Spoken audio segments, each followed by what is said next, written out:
उसकी जड़ों को टटोलेंगे और ये देखेंगे कि क्या मन कभी पूरी तरह से डर से मुक्त हो सकता है। डर, ये शब्द सुनते ही आपके दिमाग में क्या आता है? अंधेरा, ऊंचाई से गिरने का डर, किसी अपने को खोने का डर, या फिर वो अनदेखा डर जो हमेशा हमारे भीतर कहीं ना कहीं छुपा रहता है। लेकिन क्या डर सिर्फ बाहरी चीजों से आता है, या इसकी जड़ें हमारे मन के भीतर कहीं बहुत गहरी हैं?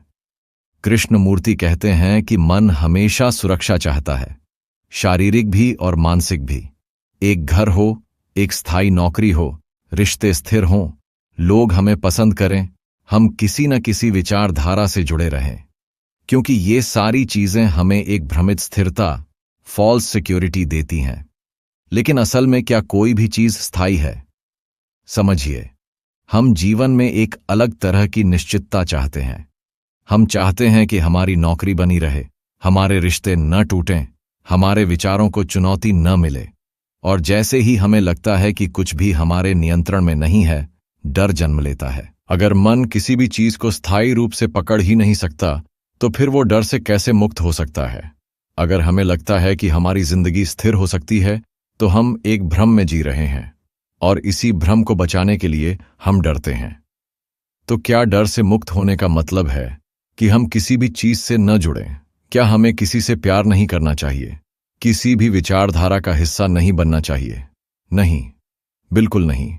इसका मतलब बस इतना है कि हम डर को देखें, उसे समझें और उसे खुद से दूर भागने न दें।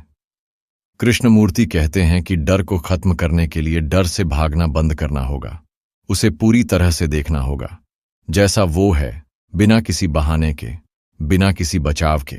और जब आप इसे देखेंगे तो शायद पहली बार आप डर को पूरी तरह से समझ पाएंगे। हम सब किसी न किसी से जुड़े रहना चाहते हैं, कोई रिश्ता, कोई दोस्ती, कोई विचारधारा, कुछ ऐसा जो हमें अकेलेपन से बचा सके। लेकिन सवाल यह है, क्या हम सच में जुड़ते हैं, या हम बस डर के कारण किसी चीज से चिपक जाते हैं? कृष्णमूर्ति कहते हैं कि हम जुड़ाव की तलाश इसलिए करते हैं क्योंकि हम अकेले होने से डरते हैं। हमें लगता है कि अगर हम किसी रिश्ते में हैं, किसी ग्रुप का हिस्सा हैं, किसी आइडियोलॉजी को मानते हैं, तो हमारी जिंदगी का कोई अर्थ बन जाएगा। लेकिन क्या कभी आपने सोचा है कि हम कनेक्शन बनाते क्यों हैं?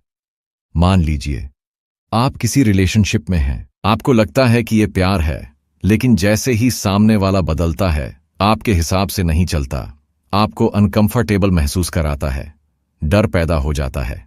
डर इस बात का कि कहीं वो आपको छोड़ न दे, कहीं वो बदल न जाए। तो क्या ये सच में प्यार था, या फिर ये बस एक सहारा था जिससे आप अपने अकेलेपन को भरना चाहते थे? अगर हम किसी विचारधारा से जुड़ते हैं, कोई धर्म, कोई राजनीति, कोई संगठन, हम उसमें अपनी पहचान ढूंढते हैं। लेकिन जैसे ही कोई हमारी मान्यताओं को चैलेंज करता है, हमें गुस्सा आ जाता है, हम रिएक्ट करने लगते हैं। क्यों? क्योंकि हमने उस विचार से खुद को इतना जोड़ लिया है कि हमें लगता है कि वही हमारी पहचान है। लेकिन क्या सच में ऐसा है? क्या हम बिना किसी ग्रुप, बिना किसी रिश्ते, बिना किसी नाम के रह सकते हैं? क्या हम अकेले खड़े हो सकते हैं? कृष्णमूर्ति कहते हैं, अकेला होने का मतलब अलग होना नहीं है, बल्कि किसी भी चीज से मनोवैज्ञानिक रूप से चिपके बिना जीना है। इसका मतलब यह नहीं कि आप प्यार मत करो, दोस्त मत बनाओ, लेकिन ये समझो कि अगर आप किसी चीज से इस डर से चिपक रहे हो कि अकेले रह जाओगे, तो वो जुड़ाव नहीं, गुलामी है। क्या हमने कभी किसी चीज को बिना नाम दिए, बिना उसे परखे हुए, बिना ये तय किए कि वो अच्छी है या बुरी, देखा है? कृष्णमूर्ति कहते हैं कि हमारी सबसे बड़ी समस्या यही है। हम हर चीज को नाम, पहचान और जजमेंट से बांध देते हैं। मान लीजिए आप किसी फूल को देखते हैं, लेकिन जैसे ही आप कहते हैं ये गुलाब है, ये लाल रंग का है, ये खूबसूरत है, वो फूल अब आपके लिए बस एक नाम बनकर रह जाता है। लेकिन अगर आप उसे सिर्फ देखें, बिना नाम दिए, बिना उसकी व्याख्या किए, तो शायद पहली बार आप सच में देख पाएंगे। यही समस्या हमारे डर, हमारे दुख और हमारी सोच के साथ भी है। हम उन्हें बिना समझे बस नाम देते जाते हैं। मैं दुखी हूं, मुझे डर लग रहा है, मुझे गुस्सा आ रहा है। लेकिन क्या हम कभी इसे गहराई से देखने की कोशिश करते हैं? ध्यान क्या है? क्या ये किसी माला को फेरना है, किसी मंत्र का जाप करना है, किसी विशेष मुद्रा में बैठना है, कृष्णमूर्ति कहते हैं, ध्यान कोई टेक्निक नहीं है, ध्यान बस देखना है, बिना प्रतिक्रिया के, बिना किसी इच्छा के, बिना किसी उम्मीद के। ध्यान तब होता है जब आप इस क्षण में पूरी तरह मौजूद होते हैं, जब मन न भूतकाल में भागता है न भविष्य में, बल्कि बस अभी को देखता है, वैसे ही जैसे वो है। आपने कभी अपने मन को बिना किसी विचार के, बिना किसी शब्द के, बिना किसी जजमेंट के देखा है? अगर नहीं, तो क्या आप इसे अभी इसी क्षण आजमाने के लिए तैयार हैं? हमने अब तक समझा कि डर कहां से आता है, सुरक्षा की तलाश से, जुड़ाव की जरूरत से और मन के अनिश्चितता से भागने की आदत से। लेकिन अब सवाल यह है, क्या हम इससे पूरी तरह मुक्त हो सकते हैं? मान लीजिए आप एक ऊंची इमारत की छत पर खड़े हैं, नीचे देखते ही आपके भीतर डर उठता है। ये डर क्या कहता है? गिर जाऊंगा, मर जाऊंगा, खतरा है।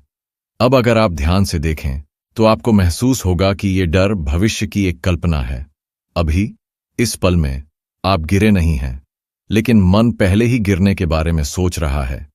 यही हर डर के साथ होता है। हम किसी चीज से नहीं डरते, हम उस चीज के होने की कल्पना से डरते हैं, भविष्य में होने वाले किसी दर्द, किसी नुकसान, किसी अकेलेपन से। तो क्या इसका मतलब यह है कि डर से मुक्ति का सिर्फ एक ही तरीका है?